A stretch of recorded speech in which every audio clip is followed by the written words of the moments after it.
Selamat siang Bapak Ibu, salam sejahtera buat kita semuanya. Terima kasih kami sampaikan yang kami hormati Bapak Satko Subagio, SPD MPD yang sudah memberikan waktu kepada saya untuk berbagi praktek baik pada siang hari ini, sehingga kami diberi kesempatan. Ini adalah hari yang pertama kali, hari pertama di mana kegiatan berbagi praktek baik dilaksanakan. Hari ini juga ada berbagi praktek baik juga, tetapi di SMP 2 Toro, dan itu dihadiri oleh fasilitator nasional, ya Pasnas. Dan sebenarnya saya juga mau minta kita dihadiri oleh Pasnasnya, tetapi kemudian ada beberapa pertimbangan jaraknya jauh begitu, sehingga yang dipilih yang dekat, yang di kota.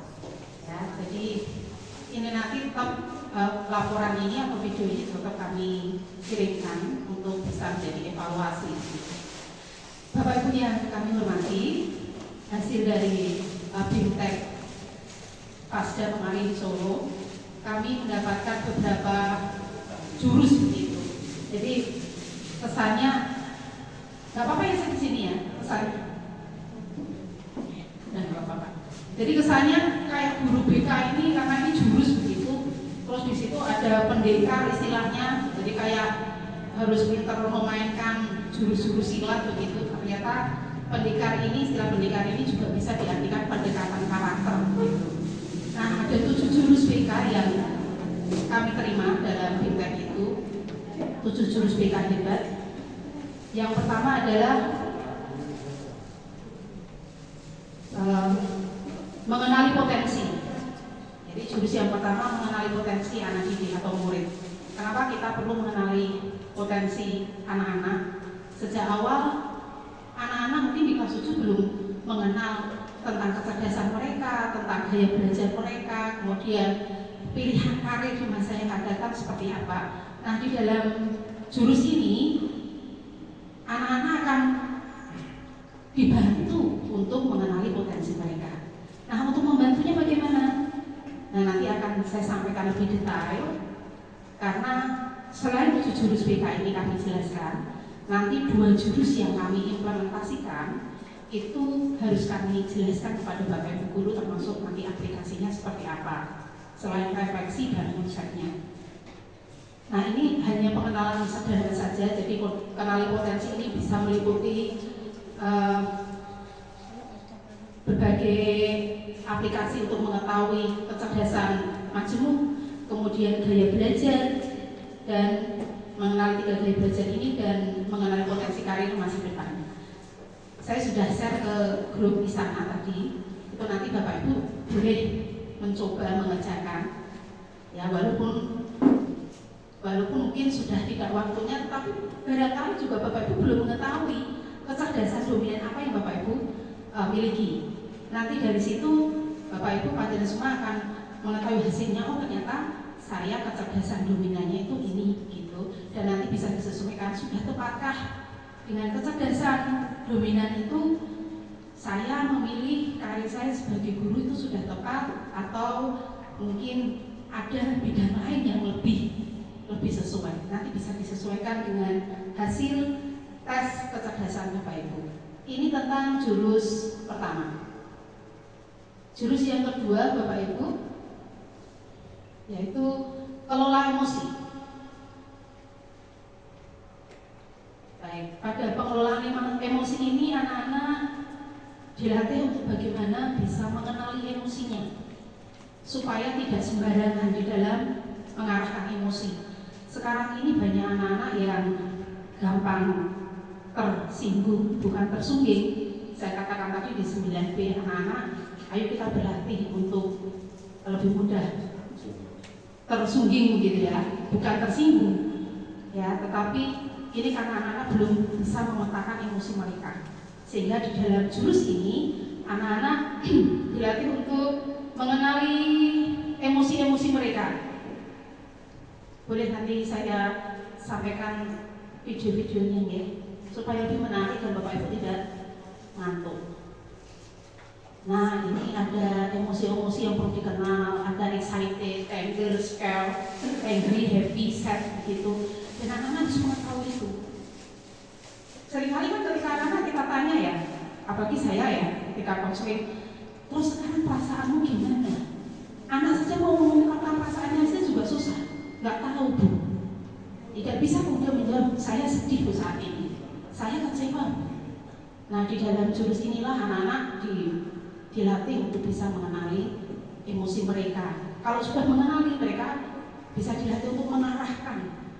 Bagaimana ketika mereka marah, mengarahkannya seperti apa?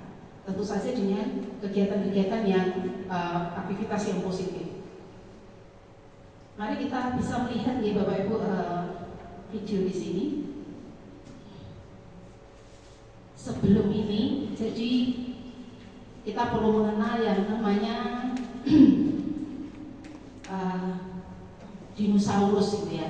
Sebelum dinosaurus ini ada bunglon. Nah sebelum bunglon ini ada pawangnya neokortex. Jadi kalau pada posisi yang normal, ini pikiran kita berpikir dengan tenang, dengan logis, dengan penuh pertimbangan. Tetapi jika kemudian pawangnya kehilangan kendali, maka yang terjadi adalah bunglon atau limbiknya yang keluar. Bunglon mengambil alih kendali, perasaan akan mengambil alih kendali, dan jika bunglon hilang kendalinya, maka yang terjadi, nah ini dinosaurus atau yang kita kenali dengan brain ini yang gantian memegang kendali. Dan ini modelnya hanya tempur atau kabur. Jika model ini aktif dan pawangnya juga atau logikanya aktif, maka otomatis juga mati. Kita akan lihat ini contohnya dinosaurus melawan dinosaurus yang terjadi seperti apa.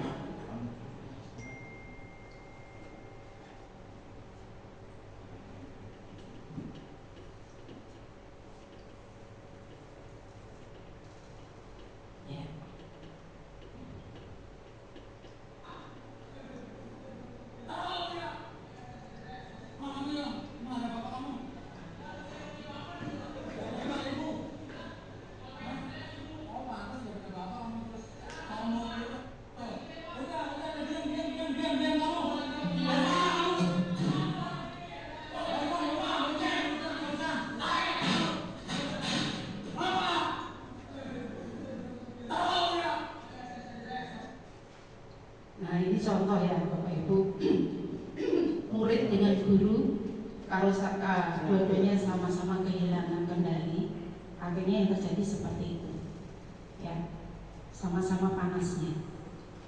Oke.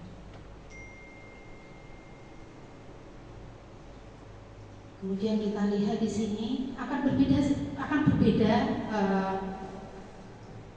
kalau emosinya yang terjadi seperti ini.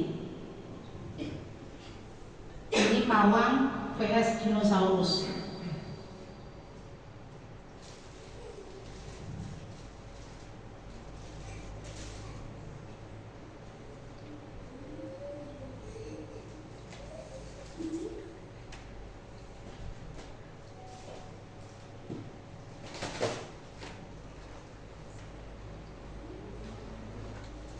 Baik, kalau dilihat dari sini, kakaknya berusaha menenangkan adiknya yang panik begitu. Tapi kemudian kakaknya dengan lemah lembut dilatih untuk menenangkan dirinya, dan itu kemudian berhasil. Ini beberapa cara-cara mengelola emosi Bapak Ibu. Ya. Nah, ini jurus kedua. Kemudian jurus ketiga,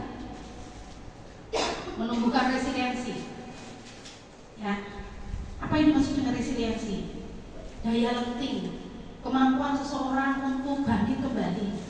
Dan sebenarnya saya suka juga dengan materi ini, karena anak-anak kita tuh perlu diberikan materi ini, karena anak-anak kita itu cenderung sekarang ini yang punya daya lenting itu masih rendah. Ketika diberi tantangan, mereka malas mengerjakan. Ketika mereka ada masalah, mereka tidak berani untuk bangkit lagi. Nah, kita akan lihat videonya yang menunjukkan daya lenting yang sebaiknya dimiliki oleh anak-anak kita.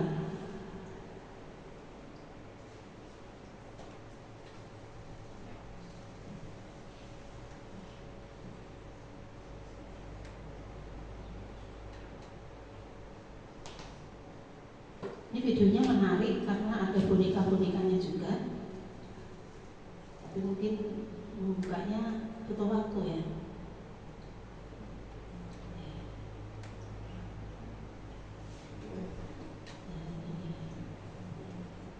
Mari Bapak Ibu bisa menyaksikan ini. Nanti kita akan diskusikan sebentar.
Waktu kami ditampilkan itu karena juga memakai bahasa Inggris.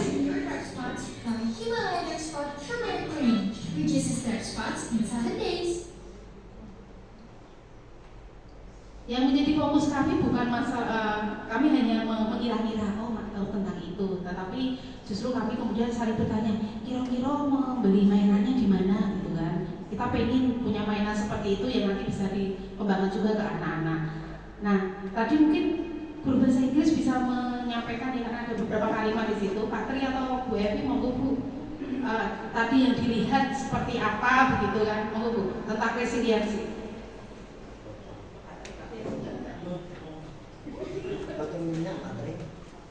Soalnya tadi kan pakai bahasa Inggris. Ya, intinya dia dipukul kayak apapun, dia akan kembali pulih semua dengan cepat. Bu Evi mau menambahkan Bu? Ya, mau dibanting begitu ya, atau mau jatuh berapa kali pun, dia akan menjadi pribadi yang kuat, menjadi pribadi yang tangguh dan mampu bangkit kembali.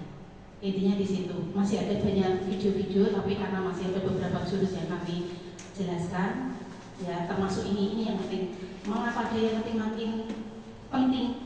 Ya, ini ada beberapa kasus Bapak Ibu, seorang anak sering diejek, tidak punya ayah, kemudian anak SD di Banyuwangi tewas bunuh diri karena dia tidak tahan terhadap permasalahan yang dia terima atau pembulian dari teman-temannya. Kemudian ada kasus juga tidak tahan dibully sebagai anak yatim, siswi SD bunuh diri.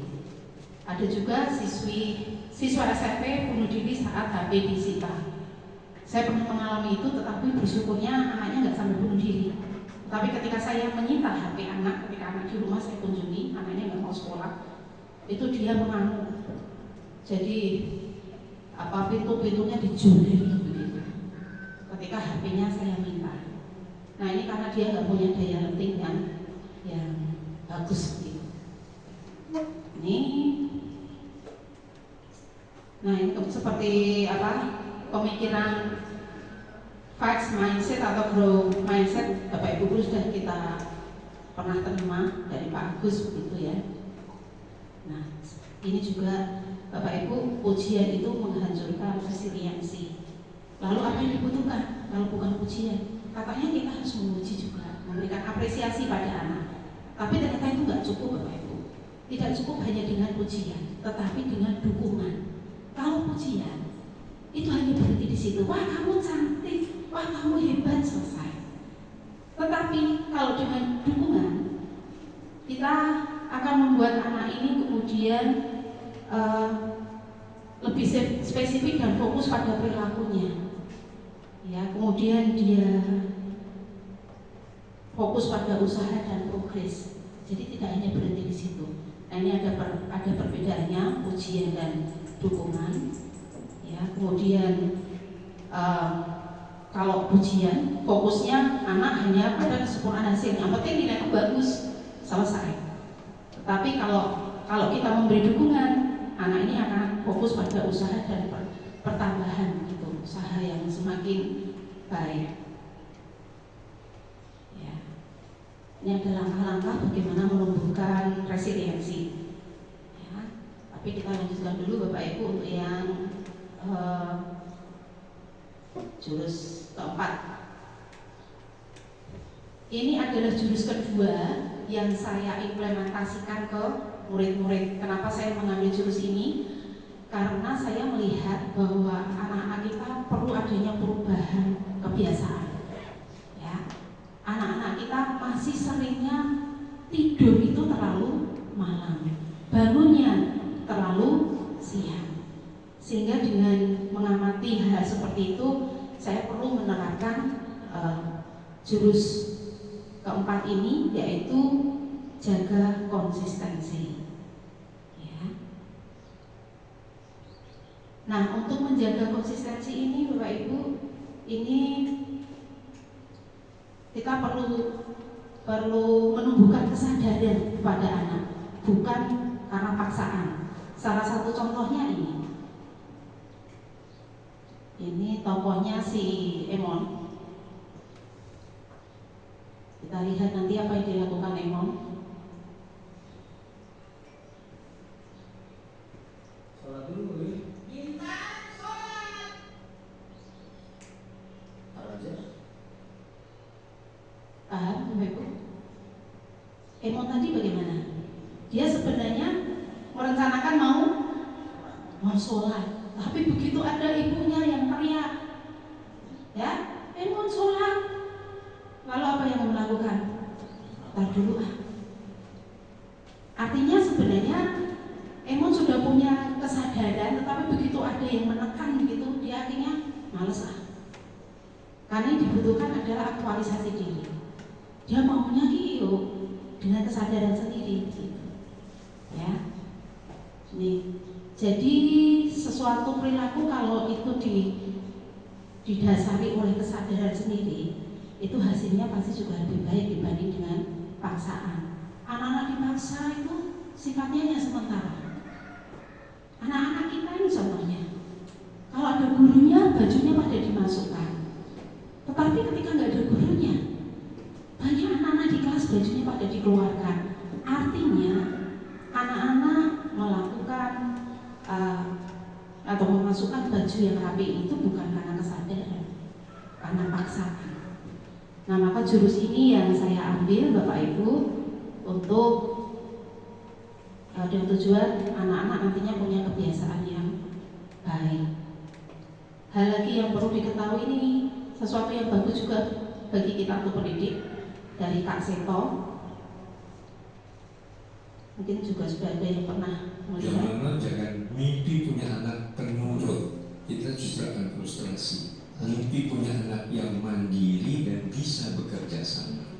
Jadi menanamkan disiplin, menanamkan peraturan-peraturan itu dengan cara kerjasama, dengan cara dialog, diskusi, dua arah lah begitu. Anak juga tanya kenapa begini, kenapa nggak boleh begini, di penjelasan dengan tenang. Tapi kalau kita hanya nurut di depan orang tuanya, di belakangnya wah sudah malah melakukan pemberontakan, perlawanan, bisa fight atau flight bahkan. Nah, flightnya ke medsos, ke gadget, atau ya bahasa Perancisnya minggat. Gitu. Karena Kak Seto pernah gitu, disiplin itu nggak berarti nurut sama orang tua, ya. Tapi kadang orang tua punya perasaan otoritas gitu. Betul. Aku yang punya uang di sini, aku yang punya rumah, this is my rules gitu. Iya, karena kalau begitu bisa mendidik sekedar robot saja. Banyak anak-anak yang saya temukan sudah masih mahir begini, jadi nggak punya pendirian sendiri. Karena selalu jadi penurut, kita ya kehilangan kreativitas, kehilangan inisiatif, inovatif dan sebagainya. Jadi, Ya, jelas ya Bapak Ibu. Mungkin di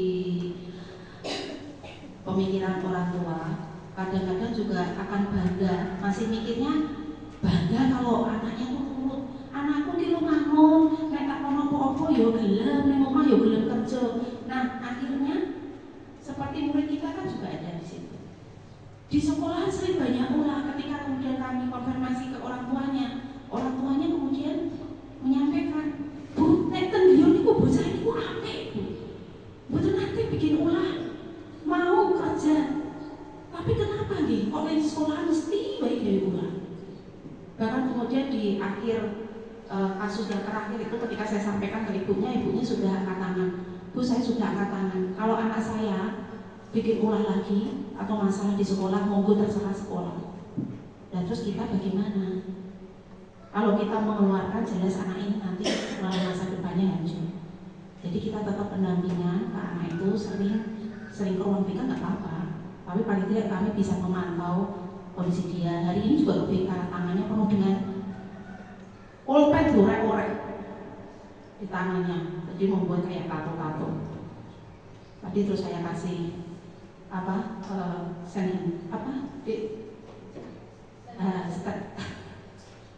sanitizer gitu loh, hand sanitizer. Ternyata masih kurang, saya kasih tisu basah. Saya tanya, kenapa tanganmu kok cukup gambari ngoleh? Gak apa-apa, gak apa-apa.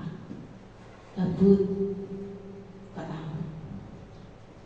Dan itu anak-anak yang menurut saya, anak-anak yang perlu kita perhatikan, bukan dibuang, bukan dimarahi.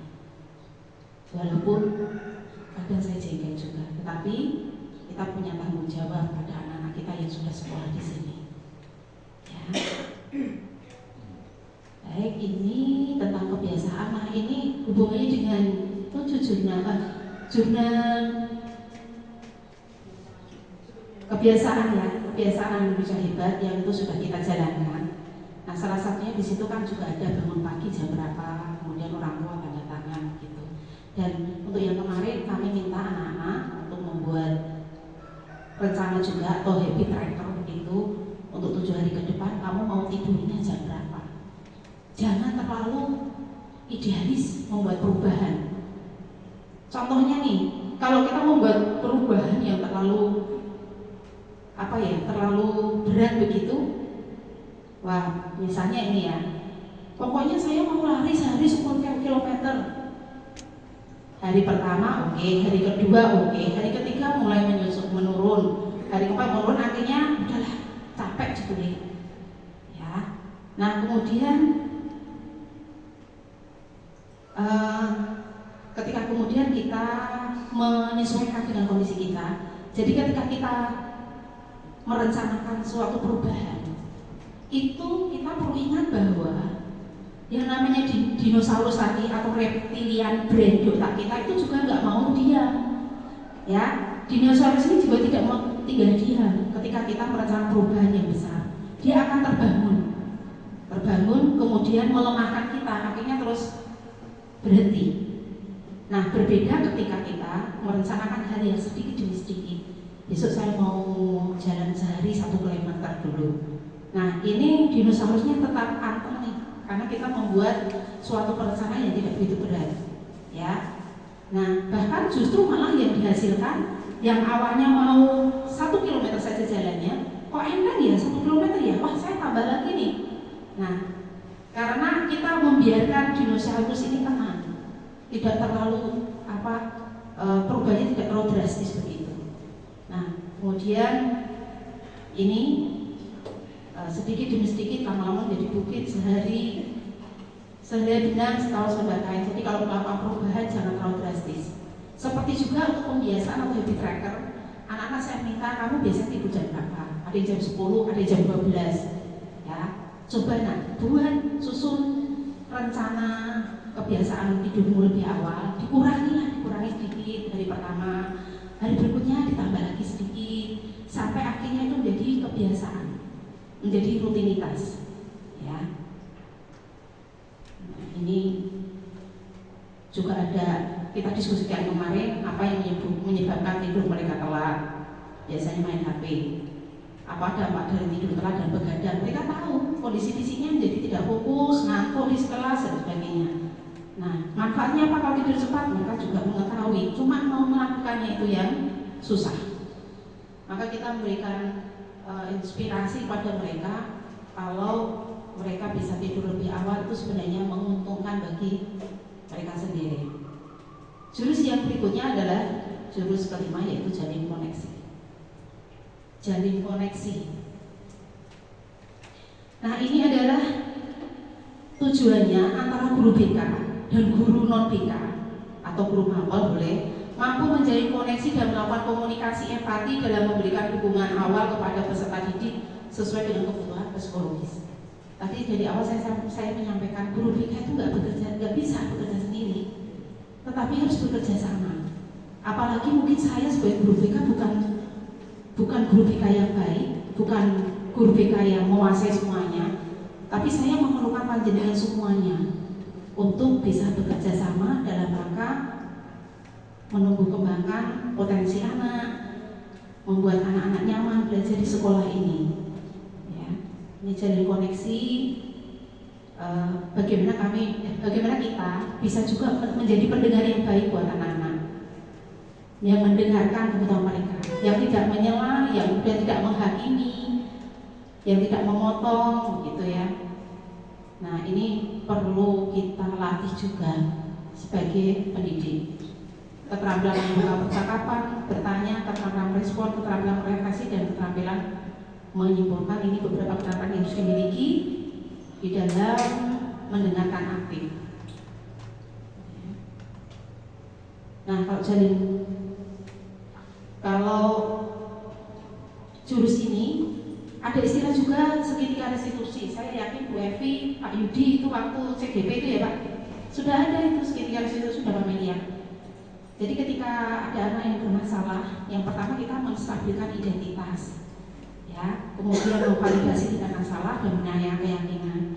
Kalau anak salah jangan langsung dihakimi, tapi nggak apa-apa, kamu salah saat ini nggak apa-apa, supaya anaknya tenang dulu gitu, ya. Daripada kita langsung menyerang begitu, anak pasti juga punya mekanisme defense gitu ya, kemampuan dia untuk kemudian mempertahankan dirinya, dan akhirnya nggak akan selesai begitu. Jadi itu yang langkah yang pertama, menstabilkan identitas, kemudian memvalidasi tindakan salah.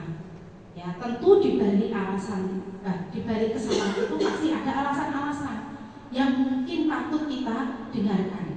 Contoh hari ini tadi ada anak 9B, kita sedang mengajar, Pak Ris tadi 9A juga keluar semua, saya di 9C juga keluar buah gitu kan. Terus saya datang ke kelas itu, saya tanyakan, ini ada apa? Siapa yang tadi memecahkan? Ini ada anak kita yang udah langsung mengakui, terima kasih ya. Ya, Bu, saya tadi yang memecahkan. Ada yang mengakui. Kan biasanya kalau kasus-kasus lain atau pas ada bawa bola biasanya kan pada menyebutkan, enggak saya, Bu, enggak saya, gitu ya. Tapi tadi ada yang langsung mengakui. Ya sudah, kamu kurang BK saja dulu supaya tidak terlalu ramai. Dan saya minta anak-anak untuk membersihkan gitu. Jadi ketika dulu BK baru saya tanya, kenapa tadi kok kacanya kok bisa pecah?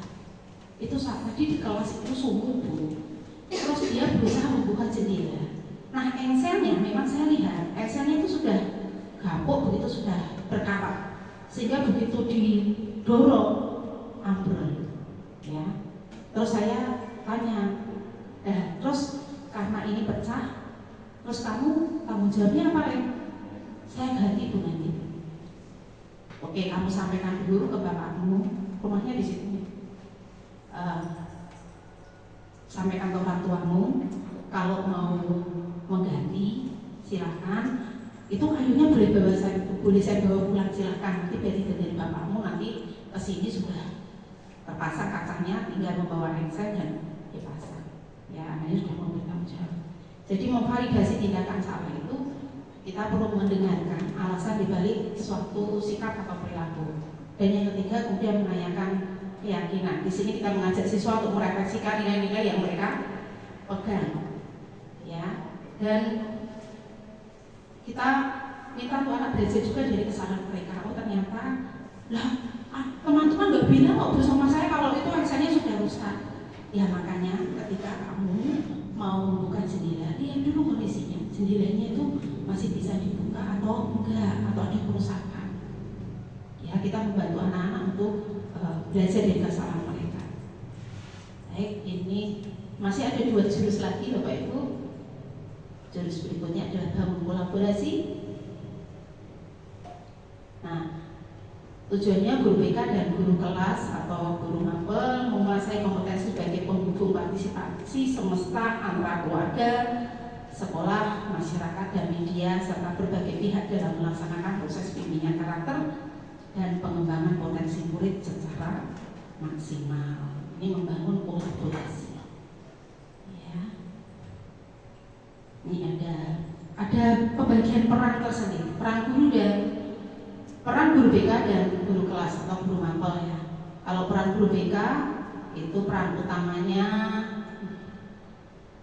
kalau guru BK memandirikan dalam mengembangkan potensi diri murid baik dalam bidang pribadi, sosial, belajar dan karir. Tapi kalau guru kelas atau guru mapel mendidik melalui mata pelajaran dan pembentukan karakter murid. Nah ini dan masih ada hal-hal lain gitu yang membedakan peran guru BK dan guru mapel. Nah ini Bapak Ibu ternyata ada bagian-bagian atau tingkatan-tingkatan mana permasalahan yang ada di tier 1, tier 2, dan tier 3. Nah untuk yang tier 1 ini adalah yang bersifat universal, artinya kebutuhan akan keterampilan transisi atau karir dasar, hanya dasar saja gitu ya. Nah kesulitan akademiknya ini bersifat ringan. Tetapi kalau sudah di tier 3 ini perlu bekerjasama dengan ahli lain atau yang kita kenal dengan referral. Ya, kalau itu sudah permasalahannya sudah berat seperti gangguan mental, kecemasan, depresi atau PTSD. Ya, ini perlu kerjasama dengan psikolog atau psikiater gitu. Ya. Kemudian yang tak kalah pentingnya adalah tujuan pelibatan orang tua. Ya, maka sekolah setiap tahun sepertinya mengadakan kegiatan parenting itu dalam rangka kerjasama sekolah dengan orang tua. Termasuk kemarin ketika ada anak bermasalah di kelasnya dan kita sudah sepakat kalau ada yang bermain bola lagi di kelas, maka sesuai kesepakatan mereka dan konsekuensi yang mereka pilih, mereka akan membersihkan kamar mandi. Tetapi sebelum mereka membersihkan kamar mandi, orang tua perlu saya undang. Karena apa? Supaya orang tua memahami bahwa ketika anak-anak mereka membersihkan kamar mandi itu bukan karena hukuman dari gurunya, tetapi itu bentuk tanggung jawab yang mereka pilih. Sehingga ketika nanti ada laporan anak ke orang tuanya itu tidak menjadi masalah. Dan orang tuanya kemarin cukup kooperatif menghubung beta posisan buat nopo-nopo. Begitu. Ya biar tidak bermain bola lagi di kelas. Dan anaknya ketika saya tanya, tapi ya dari kapok, sudah bu, soalnya sudah dipanggil orang tuanya. Nah, apa kapok pun nunggu dipanggil orang tua? Kan sebenarnya bukan itu urgensinya. Ya, maka kita perlu melibatkan orang tua untuk bekerja sama di dalam pengembangan karakter murid. Ya. Dan jurus yang keempat, yang terakhir ya, yang keenam, yang ketujuh, 6 sudah, ketujuh adalah menata situasi. Ini hubungannya dengan mengoptimalkan peran seluruh ekosistem di sekolah dalam menciptakan iklim sekolah yang aman, nyaman, dan menggembirakan. Maka kita perlu ngecek nih sarana prasarana kita sudah memadai atau belum. Kita perlu ada ancaman juga nggak di sekolah kita. Yang menjadi ancaman apa? Yang menjadi kerentanannya apa? Dan kapasitasnya seperti apa? Ya, supaya lingkungan yang aman, nyaman, dan menggembirakan ini bisa tercapai. Ya. Nah, ini salah satu contoh analisis 5R bullying. Jadi Bapak Ibu, ini juga sedang marak-maraknya juga ada kasus bullying kemarin. dan kebetulan ini juga ada di materi di sini. Tindakan bullying itu seringkali masih dianggap sebagai sesuatu yang normal, ya. Masih banyak tindakan bullying yang terjadi dan itu dinormalisasi, dianggap biasalah bocah itu karena ya biasa, bocah nyanyian ya biasa. Masih ada seperti itu. Kemudian kurangnya pengetahuan tentang bullying dan banyak kesalahpahaman tentang bullying dianggap sebagai bercanda. Tadi saya minta kelas 9B itu, coba toh kemarin itu kamu kan dorong-dorongan gitu. Nah, mereka kan bilangnya ke Bu Ota katanya bercanda.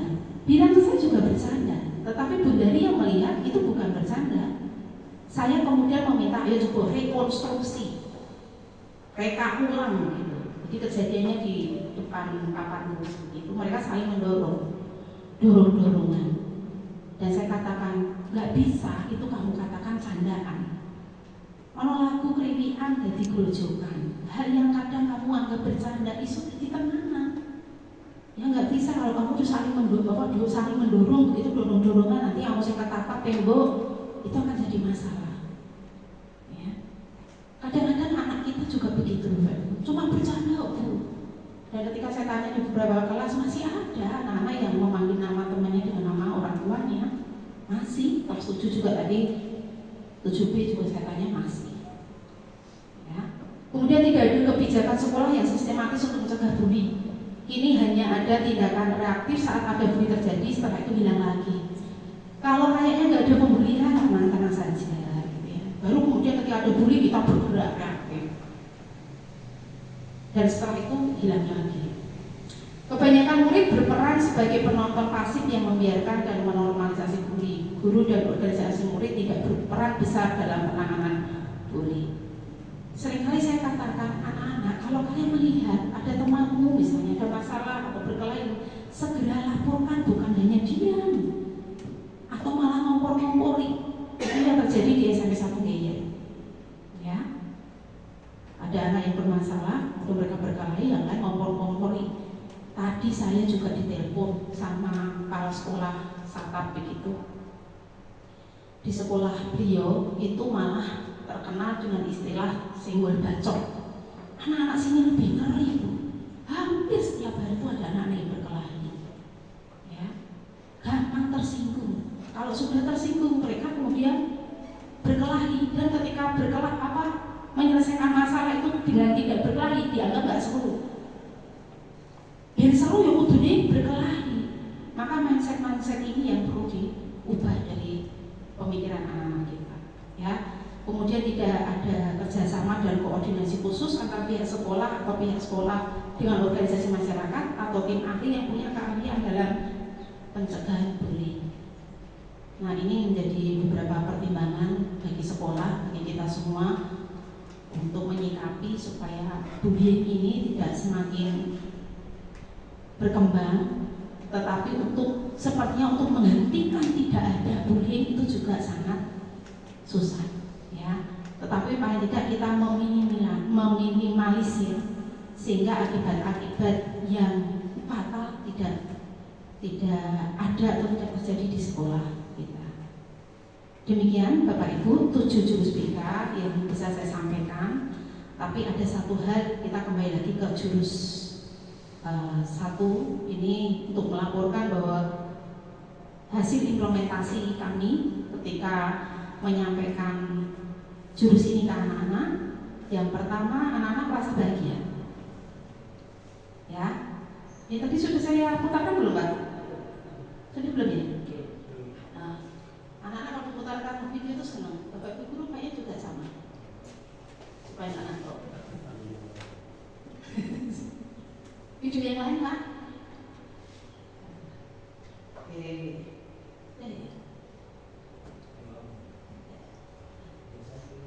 Ya.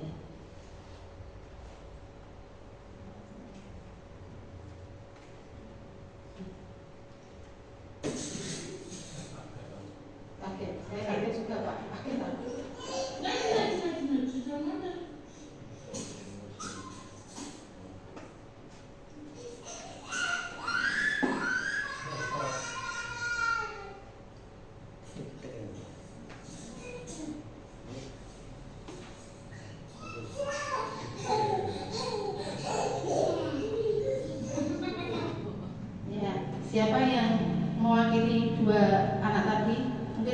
dengan dua anak itu.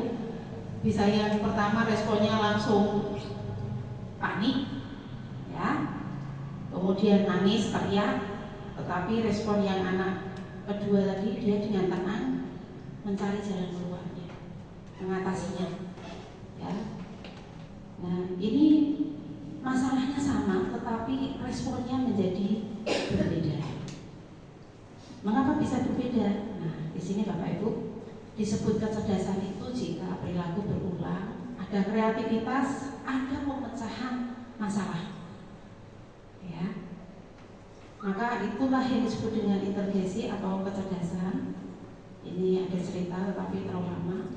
Nah, 8 kecerdasan majemuk yang kita kenal itu ada kecerdasan linguistik verbal, kecerdasan internasional, kecerdasan naturalistik, kecerdasan musikal, kecerdasan logika matematika, kecerdasan intrapersonal, kecerdasan bodi kinestetik, dan kecerdasan visual spasial. Bapak Ibu sudah paham kecerdasan mana yang panjenengan miliki yang dominan? Belum ada yang dijawab? Silahkan nanti bisa melakukan cek begitu, tes kecerdasan di aplikasi yang sudah saya kirim ke grup, ya. Tetapi ya kita bisa melihat tokoh-tokoh ini punya kecerdasan dominan mereka. Seperti misalnya Pak Habibie, kira-kira kecerdasannya apa?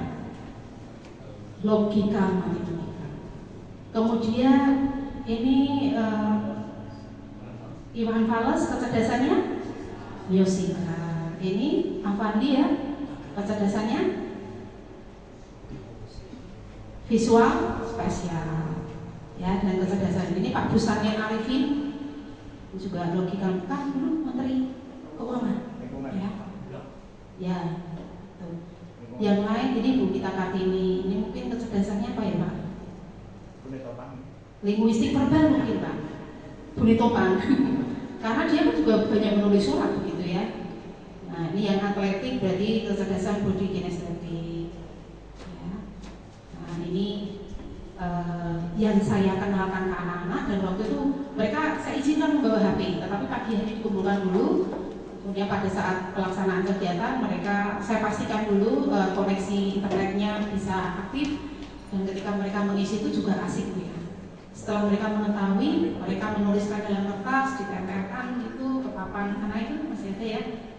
Kemudian mengisi Google Form yang saya bagikan, sehingga ada datanya di situ. Anak ini punya kecerdasan dominan apa?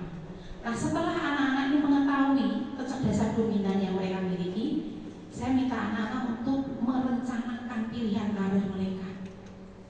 Walaupun kita tahu bahwa karir itu bisa berubah sewaktu-waktu, pilihan karir itu.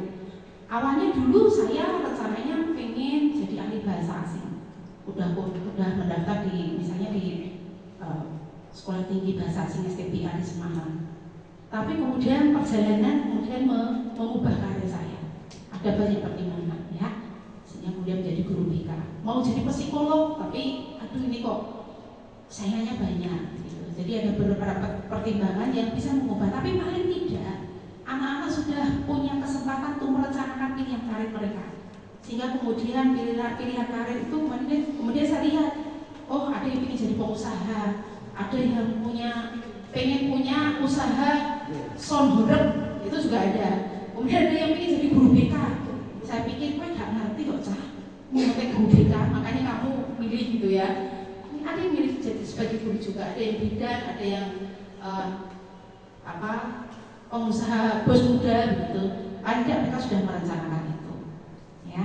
Dan semoga rencana-rencana yang mereka sudah programkan itu akan diikuti dengan usaha yang mereka lakukan, ya.